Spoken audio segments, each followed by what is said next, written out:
Hello and welcome back to my channel that is UPCFS with Emraba. अभी का जो topic मैं लेकर आया हूँ द इंडियन एक्सप्रेस न्यूज़पेपर से। यहाँ पे लिखा है टू फिंगर टेस्ट।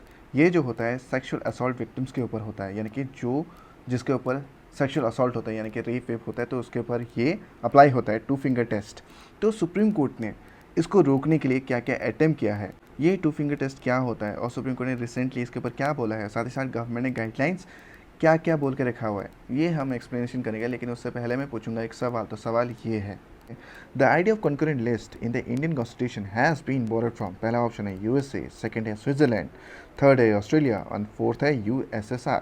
इसका जो सही आंसर होगा मैं दूंगा वीडियो के एंड में, बस आप सोच के रखिएगा।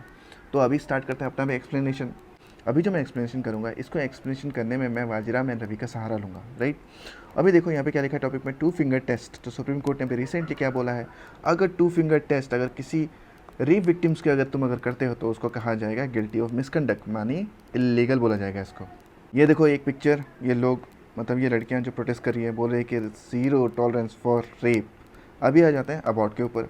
वुमेन जिसके ऊपर असॉल्ट हुआ है उसको एक मेडिकल एग्जामिनेशन के अंदर जाना पड़ता है, राइट, ताकि उसके हेल्थ के बारे में पता चल सके। और साथ ही साथ उसके ऊपर ऑब्वियसली अगर कोई सेक्सुअल असॉल्ट करेगा तो बॉडी के ऊपर तो कहीं ना कहीं हार्मफुल चीज़ तो करेगा ही करेगा। तो मेडिकल एग्जामिनेशन इसलिए भी करते हैं ताकि किस तरीके का उसको चोट लगा है तो किस तरीके का उसको मेडिकल ट्रीटमेंट दिया जा सके, और साथ ही साथ क्या होगा, एविडेंस का पता चलेगा। अभी आता है नेक्स्ट पॉइंट पे, टू फिंगर टेस्ट क्या होता है। टू फिंगर टेस्ट जो होता है एक मेडिकल प्रैक्टिशनर परफॉर्म करता है। ये क्या करता है, ये जो विक्टिम होता है उसका जो वजाइना होता है वो एग्जामिन करता है ताकि पता कर सके कि क्या वो रोज़ सेक्स करती थी या सेक्स करती आ रही थी। और ये जो प्रैक्टिस होता है वो अनसाइंटिफिक होता है और इससे कोई सटीक इन्फॉर्मेशन नहीं मिलता है, मतलब कोई सटीक जानकारी नहीं मिलता है। और साथ ही साथ ये जो जानकारी जो मिल के रखा है यानी कि सेक्स करती थी या नहीं करती थी, ये जो होता है ना एलिगेशन ऑफ रेप केस का, इससे कोई मतलब ही नहीं है मतलब इस सवाल का, इस इन्फॉर्मेशन का। अभी आता है नेक्स्ट पॉइंट में, एक हैंडबुक है जो कि पब्लिश हुआ है, मतलब रिलीज़ किया गया है WHO से यानी कि वर्ल्ड हेल्थ ऑर्गेनाइजेशन द्वारा, ताकि किस तरीके से सेक्सुअल असॉल्ट विक्टिम्स के ऊपर डील किया जा सके। और ये बोल के रखा है कि जो वर्जिनिटी जो टेस्ट होता है यानी कि जो टू फिंगर टेस्ट होता है इसका कोई वैल्यू नहीं है, इसका कोई जगह नहीं है इस चीज़ में, मतलब इस केस में बोले कि इसका कोई साइंटिफिक वैलिडिटी नहीं है। तो यहाँ पे आ जाओ सुप्रीम कोर्ट ऑब्जर्वेशन। तो इसका मतलब यह है कि सुप्रीम कोर्ट ने अभी तक क्या क्या ऑब्जर्वेशन करके रखा हुआ है, तो इसके बारे में अभी नीचे पढ़ेंगे। इसमें क्या लिखा है, बोले कि 2004 में सुप्रीम कोर्ट ने क्या क्या ये ऑब्जर्व किया कि अगर एक वुमेन जो होता है अगर वो हैबिचुअल है कि सेक्सुअल इंटरकोर्स कर रही है या फिर वो हैबिचुअल थी सेक्सुअल इंटरकोर्स करने में, लेकिन जो ये सेक्शन है मतलब सेक्शन मतलब जो IPC का जो सेक्शन है 375 जो कि दर्शाता है रेप को, तो इससे ये रिलेटेड नहीं है इन्फॉर्मेशन। ऐसा बोला है किसने, सुप्रीम कोर्ट ने 2004 में। अब आता है 2013 में सुप्रीम कोर्ट ने क्या बोला। सुप्रीम कोर्ट ने ये बोला कि द टू फिंगर टेस्ट ये क्या करता है, वुमेन का जो राइट होता है प्राइवेसी का, इसको ये क्या करता है, वायलेट करता है।